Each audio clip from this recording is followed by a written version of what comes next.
She's not gonna break up with you, Ted. You're awesome. Thanks. Anyway, it's almost 11. I should let you go. Break a leg. Let's do this. Break a leg. Thank you. මුලින් කියන්න බලන්න. අපි කෙනෙක්ට සුබ පතන්නේ කොහොමද? ඉංග්‍රීසි භාෂාවෙන්. මේකට අපි නිතරම වැඩිපුරම පාවිච්චි කරන්නේ මේ good luck කියන එක. අපි සිංහලනුත් කතා කරනකොට අනිත් හැමදේම සිංහලෙන් කියලා මේක විතරක් ඉංග්‍රීසියෙන් කියන වෙලාවල් තියෙනවා. වැඩේ නම් හොඳට කරන්න good luck. මෙන්න මේ විදිහට. හැබැයි ඉංග්‍රීසි භාෂාවේදී අවස්ථා කීපයක් තියෙනවා. මේ අවස්ථාවලදී මේ good luck වෙනුවට නිතරම පාවිච්චි කරන විශේෂ එක්ස්ප්‍රෙෂන් එකක්. ඒක තමයි මේ break a leg කියන්නේ. මොනවද මේ අවස්ථා? සහ ඇයි අපි කෙනෙක්ට සුබ පතන්න break a leg කියලා කියන්නේ? කකුලක් කඩා ගන්න කියලා. නැත්නම් කකුලක් කඩන්න කියලා. මේක ටිකක් ජොලි කතාවක් ඇත්තටම. ඉතින් ඔයාලට මේ වැඩසටහනදී මේ හැමදේම වගේම කෙනෙක්ට ඔයා සුපිරි පොරක් කියලා කියන්නේ කොහොමද? ඒ වගේම ටෙලිෆෝන් කන්වර්සේෂන් එකක් අවසන් කරන ඔයගලන්ට පාවිච්චි කරන්න පුළුවන් එක විශේෂ ක්‍රමයක් සහ තවත් දේවල් ඉගෙන ගන්න පුළුවන්. ඉතින් අනිවාර්යෙන් අවසන් වෙනකන් රැඳිලා ඉන්න මම තිමිර අංජන මේ හරි ලේසි ඉංග්‍රීසි YouTube channel එක. අපි එහෙනම් වැඩේ පටන් ගමු. කෙනෙක් මොන හරි දෙයක් ඉදිරිපත් කරන්න යනකොට නැටුමක් වෙන්න පුළුවන්. සින්දුවක් කියන්න යනවා වෙන්න පුළුවන්. මොන හරි නාට්‍යයක් රඟපාන්න හදනවා වෙන්න පුළුවන්. මොකක් හරි වැඩසටහනක් ඉදිරිපත් කරන්න යනවා වෙන්න පුළුවන්. නැත්නම් ප්‍රසන්ටේෂන් එකක් වුණත් වෙන්න පුළුවන්. ඒකත් ඉදිරිපත් කිරීමක් කරන්නේ. මෙන්න මේ වගේ ඉදිරිපත් කිරීමක් කෙනෙක් කරන්න යනකොට මෙයාට අපි සුබ පතනවා නම් අපිට good luck කියලා කියන්න පුළුවන්.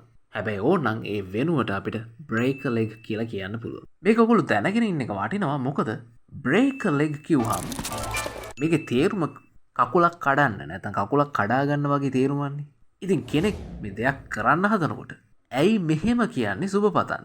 ඒ කියන්නේ සාප කරනවා වගේනේ. ඇත්තටම කියනවා නම් කෙනෙක්ට මේ විදිහේ දෙයක් ඉදිරිපත් කරන්න යනකොට ඊට කලින් සුබ පතන්න මේ break a leg කකුලක් කඩා ගන්න කියලා භාවිතයට එන්න හේතුණයි කියන එක අදහසක් තමයි මේ ඉස්සර හිතලා තියෙනවා.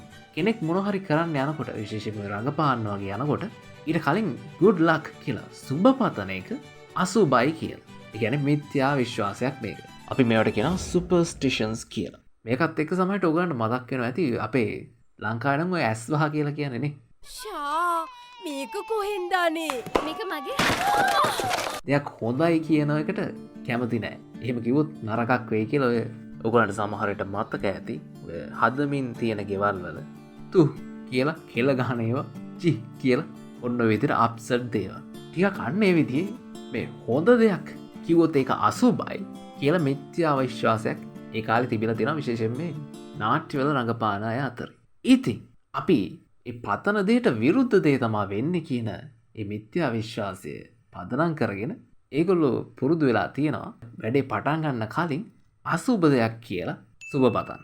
අන්න ඒක හින්දා මේ වැඩේ පටන් ගන්න කලින් කකුලක් කඩා ගන්න නැත්නම් කකුලක් කඩන්න කියන අර්ථයෙන් break a leg කියලා කියන්න පුරුදුණයි කියලා එක අදහසක් තියෙනවා. ඉතින් මූලිකවම මේක රංගපෑම සම්බන්ධයෙන් කෙනෙක් රංගපාන්න යනකොට සුබ පතන්න පාවිච්චි කළත් දැන් මේක මේ ඕනෙම ඉදිරිපත් කිරීමක් කරන්න යනකොට සුබ පතන්න පාවිච්චි කරනවා. දැන් මේක අර මිත්‍යා විශ්වාස පදනම් කරගෙන කියන එක නෙමෙයි break a leg කියන එක. දැන් මේක සුබ පතන good luck කියනම වෙනත් ක්‍රමයක් බවට පත් වෙලා තියෙනවා. ඉතින් ඔයාලට good luck වෙනුවට break a leg කියලා කියන්න පුළුවන්. හැබැයි අනිත් කෙනා දැනන් හිටියේ නැත්තම් මොකද්ද මේ කියන්නේ කියලා ඔන්න පොඩ්ඩක් අප්සෙට් එකක් යන්න ඉඩ තියෙනවා. හරි ඉතින් කෙනෙක් ඔයාලට break a leg කියලා කිව්වොත් ඔයා දන්නවා තේරුම. ඔයා කොහොමද මේකට ප්‍රතිචාර දක්වන්නේ? ඔයාට thank you කියලා කියන්න පුළුවන්. බලන්න මේ වීඩියෝ ක්ලිප් එකේ මේ කියන දේ සිද්ධ වෙනවා. Let's do this. Break a leg. Thank you. ඒතකොට මේකත් බලලා ඉන්න. She's not gonna break up with you, Ted. You're awesome. Thanks. Anyway, it's almost 11. I should let you go. Break a leg. හරි මොකද මේ වීඩියෝ ක්ලිප් එකේ කියවෙන්නේ? බලන්න මෙයා මුලින් කියනවා she is not going to break up with you, Ted. එයා ඔයත් එක්ක break up වෙන්නේ නැහැ. නැත්නම් එයා ඔයත් එක්ක break up වෙන්න නෙමෙයි හදන්නේ කියලා මෙතනින් කියනවා. මොකද break up වෙනවා කියන්නේ? අපි break up කියලා ඉංග්‍රීසියෙන් කියනවා මේ ප්‍රේම සම්බන්ධයක් නවත්තන එකට. She's not gonna break up with you, Ted. She is not gonna break up with you, Ted. එතන gonna කියන එකේ තේරුම going to කියන එක තමයි. She is not going to break up with you, Ted කියලායි මෙතන කියන්නේ. වත් එක තියෙන සම්බන්ධය නවත්තන්න නෙමෙයි හදන්නේ. ඒක නවත්තන්නේ නැහැ කියලා මෙතනින් කියනවා. ටෙඩ් කියන්නේ මෙයා කතා කරන අනිත් කෙනාගේ නම. You're awesome. ඊට පස්සේ යාම කියනවා you are awesome. ඔයා ගොඩක් නියම. ඔයා සුපිරි පොරක් කියලා තමයි මෙතනින් කියන්නේ. නියම කෙනෙක්. You're awesome. Thanks. ඊට පස්සේ මෙයා thanks කියලා කියනවා. ඇයි එහෙම කියන්නේ මේ awesome කියලා? ඔයා සුපිරි පොරක් කියලා කිව්වනේ. ඉතින් ඒ වගේ එකකට අපිට උත්තරයක් විදිහට thanks කියලා තමයි ඉංග්‍රීසියෙන් කියන්න තියෙන්නේ. මේක ඔයගොල්ලන්ට තව කෙනෙක්ට ඒ කෙනාව අගය කරන්න කියන්න පුළුවන් දෙයක්. You are awesome.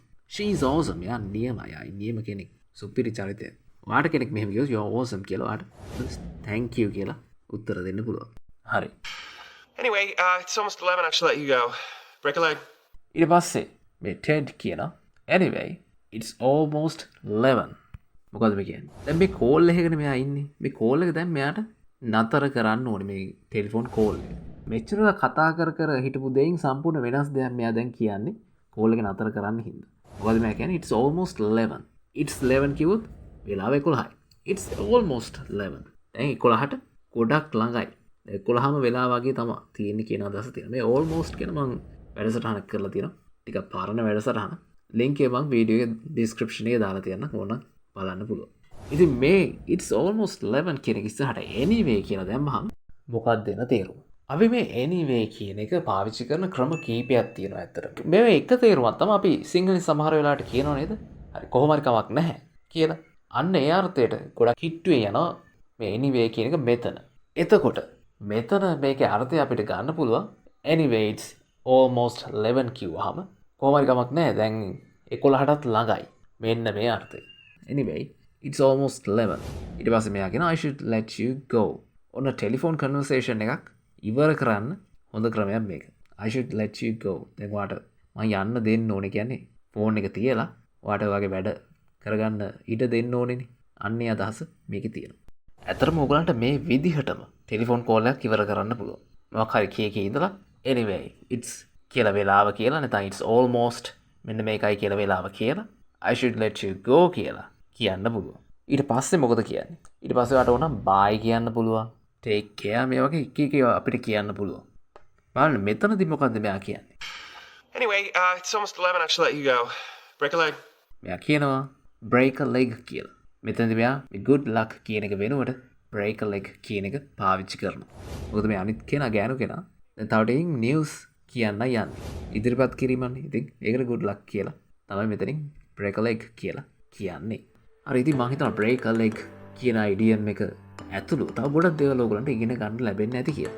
මේ වීඩියෝ එක හොඳයි නම් like එකක් දාන්න, comment එකකුත් දාන්න අමතක කරන්න එපා. ඉතින් ගොඩක් ස්තුතියි අවසාන වෙනකම් බලපු ඔයගොල්ලෝ හැමෝටම. ඒ වගේම විශේෂයෙන් ස්තුතියි channel members ලට. මම තිමිර අංජන මේ හරි ලේසි ඉංග්‍රීසි YouTube channel.